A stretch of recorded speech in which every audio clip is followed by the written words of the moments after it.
Hi friends, welcome back to my YouTube channel. ಇವತ್ತು ತವಾ ಫ್ರೈನ ಹೇಗೆ ಮಾಡೋದು ಅಂತೇಳಿ ನೋಡೋಣ ಬನ್ನಿ. ಇವತ್ತು ಬಟರ್ ಫಿಶ್ ತಂದಿದ್ವಿ, ಸೊ ಅದರಿಂದ ತವಾ ಫ್ರೈನ ಮಾಡಿರೋ ಅಂಥದ್ದು. ಸೊ ಬನ್ನಿ ರೆಸಿಪಿ ಹೇಗೆ ಮಾಡೋದು ಅಂತೇಳಿ ನೋಡೋಣ. ಸೊ ನೋಡ್ತಿದ್ದೀರಲ್ಲ ನೀವು, ಇದೇ ಬಟರ್ ಫಿಶ್. ಇದು ಕೆ ಜಿ ಬಂದು 800 ರುಪೀಸ್ ಏನೋ ಆಗುತ್ತೆ. ಇವತ್ತು ನಾನು 3/4 kg ಅಷ್ಟು ಫಿಶ್ ತಂದಿರೋ ಅಂಥದ್ದು. ಸೊ ಇದರಿಂದ ತವಾ ಫ್ರೈನ ಹೇಗೆ ಮಾಡೋದು ಅಂತೇಳಿ ನಿಮ್ಮ ಜೊತೆ ಶೇರ್ ಮಾಡ್ತೀನಿ ಬನ್ನಿ. ಸೊ ನಾನು ಇದನ್ನು ಕ್ಲೀನ್ ಮಾಡ್ಕೊಳ್ಳೋಕ್ಕೋಸ್ಕರ ಇಲ್ಲಿ ಉಪ್ಪು ಹಾಗೆ ರಾಗಿ ಹಿಟ್ಟನ್ನು ತೊಗೊಂಡಿದ್ದೀನಿ. ನಾನು ಆಲ್ರೆಡಿ ಫಿಶ್ನ ಹೇಗೆ ಕ್ಲೀನ್ ಮಾಡೋದು ಅಂತೇಳಿ ಹಿಂದಿನ ವಿಡಿಯೋದಲ್ಲಿ ಅಪ್ಲೋಡ್ ಮಾಡಿದ್ದೀನಿ. ಅಂದರೆ ಇದಕ್ಕೂ ಮುಂಚೆ ನಾನು ಫಿಶ್ ತವಾ ಫ್ರೈ ಅಂತೇಳಿ ಒಂದು ವಿಡಿಯೋನ ಮಾಡಿದ್ದೆ. ಅದರಲ್ಲಿ ಫಿಶ್ನ ಹೇಗೆ ಕ್ಲೀನ್ ಮಾಡೋದು ಅಂತೇಳಿ ನಾನು ಡೀಟೇಲಾಗಿ ತೋರಿಸಿದ್ದೀನಿ. ಸೊ ನಿಮಗೆ ಏನಾದರೂ ಬೇಕಂದರೆ ಆ ವಿಡಿಯೋನ ಚೆಕ್ ಮಾಡ್ಬೋದು. ಆ ವಿಡಿಯೋ ನಾನು ಡಿಸ್ಕ್ರಿಪ್ಷನಲ್ಲಿ ಮೆನ್ಷನ್ ಕೂಡ ಮಾಡಿರ್ತೀನಿ. ಸೊ ಫಿಶ್ನ ನೀಟಾಗಿ ವಾಶ್ ಮಾಡಿ ಕಂಪ್ಲೀಟಾಗಿ ನೀರನ್ನ ಡ್ರೈ ಮಾಡಿದ್ದೀನಿ. ಅಂದರೆ ಫಿಶೆಲ್ಲ ವಾಶ್ ಮಾಡಿದ್ಮೇಲೆ ಒಂದು ತೂತು ಜಾಲರಿಗೆ ಹಾಕಿ ಕಂಪ್ಲೀಟಾಗಿ ನೀರು ಡ್ರೈ ಆಗೋಕ್ಕೆ ಬಿಡಿ. ಆವತ್ತು ನಾನು ಕ್ಯಾಟ್ಲಾಗ್ ಫಿಶ್ ತೋರಿಸಿದ್ನಲ್ಲ, ಅದು ಸ್ವಲ್ಪ ಬೇರೆ ಸ್ಟೈಲಲ್ಲಿದೆ. ಇದು ಬೇರೆ ರೀತಿಯಾಗಿ ಮಾಡ್ತಿರೋವಂಥದ್ದು. ಸೊ ಬನ್ನಿ ಈ ರೆಸಿಪಿನ ಸ್ಟಾರ್ಟ್ ಮಾಡೋಣ. ಫಸ್ಟ್ ಇಲ್ಲಿ ಒಂದು ಮಿಕ್ಸಿಂಗ್ ಬೌಲ್ನ ತೊಗೋಬೇಕು. ಇದಕ್ಕೆ ನಾನಿಲ್ಲಿ 1.5 ಟೇಬಲ್ ಸ್ಪೂನಷ್ಟು ಅಚ್ಚ ಪುಡಿನ ಹಾಕ್ಕೊಳ್ತಾ ಇದ್ದೀನಿ. ಸೊ ಫಿಶ್ಶಿಗೆ ಎಲ್ಲ ಸ್ವಲ್ಪ ಖಾರ ಜಾಸ್ತಿನೇ ಇರಬೇಕು, ಹಾಗಾಗಿ ಅರ್ಧ ಟೇಬಲ್ ಸ್ಪೂನಷ್ಟು ಧನಿಯಾ ಪೌಡ್ರು, 1/4 ಟೇಬಲ್ ಸ್ಪೂನಷ್ಟು ಅರಿಶಿನ ಪುಡಿ, ಹಾಗೆ ಅರ್ಧ ಟೇಬಲ್ ಸ್ಪೂನಷ್ಟು ಗರಂ ಮಸಾಲ ಹಾಕ್ಕೊಳ್ತಾ ಇದ್ದೀನಿ. ಹಾಗೆ ರುಚಿಗೆ ತಕ್ಕಷ್ಟು ಉಪ್ಪು ಅಷ್ಟೇ ಜಾಸ್ತಿ ಹಾಕ್ಕೊಳ್ಳೋಕೆ ಹೋಗಬೇಡಿ. ಏನಕ್ಕಂದರೆ ನಾವೀಗ ಫಿಶ್ ಮಸಾಲಾನ ಬಳಸ್ತಾ ಇದ್ದೀವಿ ನೋಡಿ. ಇದನ್ನು ನಾನು 2 ಟೇಬಲ್ ಸ್ಪೂನಷ್ಟು ಹಾಕ್ಕೊಳ್ತಾ ಇದ್ದೀನಿ. ಸೊ ಇದರಲ್ಲೇ ಸ್ವಲ್ಪ ಉಪ್ಪಿನಂಶ ಇರುತ್ತೆ, ಹಾಗಾಗಿ ಉಪ್ಪನ್ನು ಸ್ವಲ್ಪ ಹಾಕ್ಕೊಳ್ಳಿ. 1/4 ಟೇಬಲ್ ಸ್ಪೂನಷ್ಟು ಬೆಳ್ಳುಳ್ಳಿ ಪೇಸ್ಟ್, ಹಾಗೆ 1/4 ಟೇಬಲ್ ಸ್ಪೂನಷ್ಟು ಶುಂಠಿ ಪೇಸ್ಟ್. ನಿಮ್ಮ ಹತ್ರ ಏನಾದರೂ ಸಪ್ರೇಟ್ ಇಲ್ಲ ಅಂತ ಹೇಳಿದ್ರೆ, ಎರಡು ಏನಾದರೂ ಮಿಕ್ಸ್ ಇದ್ದರೆ, ಶುಂಠಿ ಬೆಳ್ಳುಳ್ಳಿ ಪೇಸ್ಟ್ ಇದ್ದರೆ ಅದನ್ನು ಅರ್ಧದಿಂದ 3/4 ಟೇಬಲ್ ಸ್ಪೂನಷ್ಟು ಹಾಕ್ಕೊಳ್ಳಿ. ಸೊ ಇಲ್ಲಿ ಅರ್ಧ ನಿಂಬೆಹಣ್ಣನ್ನು ಈ ರೀತಿಯಾಗಿ ಹಾಕ್ಕೊಳ್ತಾ ಇದ್ದೀನಿ.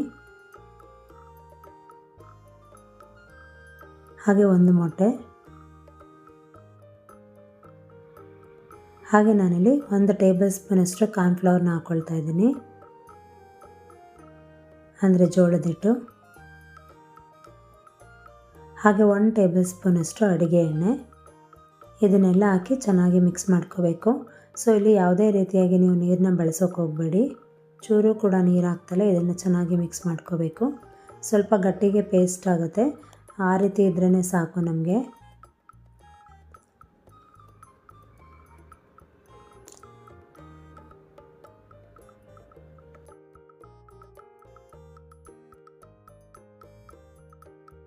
ಸೊ ನೋಡಿ, ಈ ರೀತಿಯಾಗಿ ಮಸಾಲ ರೆಡಿ ಮಾಡ್ಕೊಂಡಿದ್ದೀನಿ.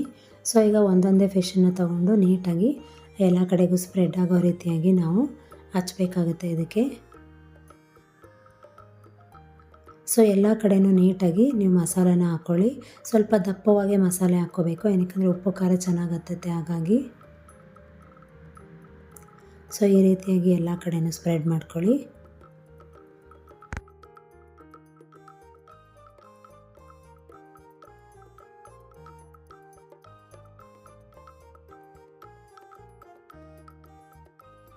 ಇದೇ ರೀತಿಯಾಗಿ ಎಲ್ಲ ಫಿಶ್ ಪೀಸಸ್ಗೂ ಕೂಡ ಮಸಾಲೆನ ಹಚ್ಚಬೇಕು. ಸೊ ನೋಡಿ, ಈಗ ಎಲ್ಲ ಫಿಶ್ ಪೀಸಸ್ಗೂ ಕೂಡ ನಾನು ಮಸಾಲೆನ ಹಾಕಿದ್ದೀನಿ. ಸೊ ಇದನ್ನು ನಾನು ಇದೇ ಮಿಕ್ಸಿಂಗ್ ಬೌಲ್ಗೆ ಎಲ್ಲ ಫಿಶ್ ಪೀಸಸ್ನ ಇಟ್ಟಿದ್ದೀನಿ ಈಗ. ಸೊ ಈಗ ನಾನು ಸ್ವಲ್ಪ ಕರಿಬೇವು ಸೊಪ್ಪನ್ನು ಇದಕ್ಕೆ ಹಾಕ್ತಾಯಿದ್ದೀನಿ. ಇದು ಒಣಗಿಸಿರೋ ಅಂತಹ ಕರಿಬೇವಿನ ಸೊಪ್ಪು, ಸೊ ಮನೇಲೇ ರೆಡಿ ಮಾಡ್ಕೊಂಡಿರೋ ಅಂಥದ್ದು. ಸೊ ಹೀಗೆ ಮೇಲಿಂದ ಸ್ವಲ್ಪ ಕರಿಬೇವಿನ ಸೊಪ್ಪನ್ನ ಉದುರಿಸ್ತಾ ಇದ್ದೀನಿ. ಸೊ ಈಗ ಒಂದು ಲಿಡ್ನ ಮುಚ್ಚಿ ಇದನ್ನು ಒಂದು 2 to 3 ಅವರ್ಸ್ ಆದರೂ ಮ್ಯಾರಿನೇಷನ್ಗೆ ಇಡಬೇಕಾಗತ್ತೆ. ಏನಕ್ಕಂದರೆ ಉಪ್ಪು ಖಾರ ಎಲ್ಲ ಚೆನ್ನಾಗಿ ಹಿಡಿಬೇಕಲ್ಲ ಫಿಶ್ಶಿಗೆ, ಹಾಗಾಗಿ.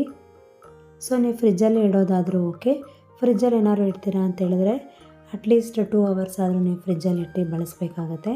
ಹಾಗೆ ಹೊರಗೆ ಇಡ್ತೀರಾ ಅಂದರೂ ಕೂಡ ಓಕೆ, 2 ರಿಂದ 3 ಗಂಟೆ ಕಾಲ ಇಟ್ಟು ನೀವು ಬಳಸಬಹುದು.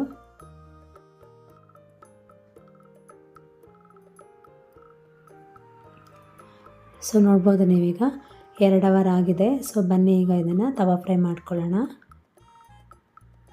ಫಸ್ಟು ನಾನಿಲ್ಲಿ ಫ್ಲೇಮ್ನ ಆನ್ ಮಾಡಿ ಒಂದು ತವಾನ ತೊಗೊಂಡಿದ್ದೀನಿ. ತವಾ ಚೆನ್ನಾಗಿ ಬಿಸಿ ಆಗಬೇಕು. ಬಿಸಿಯಾಗಿದ್ದ ಕೂಡಲೇ ನಾನಿಲ್ಲಿ 1 ಟೇಬಲ್ ಸ್ಪೂನಷ್ಟು ಎಣ್ಣೆನ ಹಾಕ್ಕೊಳ್ತಾ ಇದ್ದೀನಿ. ಎಣ್ಣೆನ ಎಲ್ಲ ಕಡೆ ಹೀಗೆ ಸ್ಪ್ರೆಡ್ ಮಾಡ್ಕೊಳ್ಳಿ.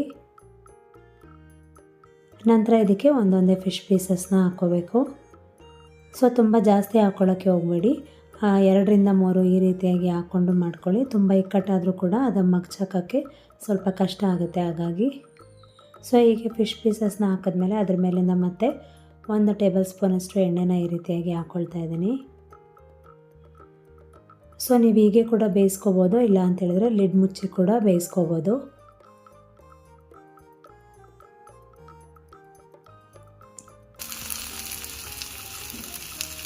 ಸೊ ಲೋ ಟು ಮೀಡಿಯಮ್ ಫ್ಲೇಮಲ್ಲಿ ಇಟ್ಕೊಂಡೇ ಮಾಡ್ಕೊಳ್ಳಿ. ಸೊ ನೋಡಿ ಈ ರೀತಿಯಾಗಿ ಆದಮೇಲೆ ನೋಡಿ ಈಗ ಲಿಡ್ನ ತೆಗೆದಿದ್ದೀನಿ, ಹೇಗೆ ಕಾಣ್ತಿದೆ ಫಿಶ್ ಅಂತೇಳಿ. ಸೊ ಒಂದು ಸೈಡ್ ನೀಟಾಗಿ ಬಂದಿದೆ. ಸೊ ಇದನ್ನೆಲ್ಲ ಉಲ್ಟಾ ಮಾಡ್ಕೊಳ್ಳೋಣ. ಒಂದು ಸ್ಪೂನ್ ಅಥವಾ ಈ ರೀತಿಯಾದಂತಹ ಒಂದು ಸ್ಪ್ಯಾಚುಲನ ಬಳಸಿ ಫಿಶ್ನೆಲ್ಲ ಉಲ್ಟಾ ಮಾಡ್ಕೊಳ್ಳಿ. ಸೊ ಈಗಲೂ ಅಷ್ಟೇ ನೀವು ಹೀಗೆ ಕೂಡ ಬೇಯಿಸ್ಕೋಬೋದು, ಇಲ್ಲ ಅಂತೇಳಿದ್ರೆ ಒಂದು ಲಿಡ್ನ ಮುಚ್ಚಿ ಕೂಡ ಬೇಯಿಸ್ಕೋಬೋದು.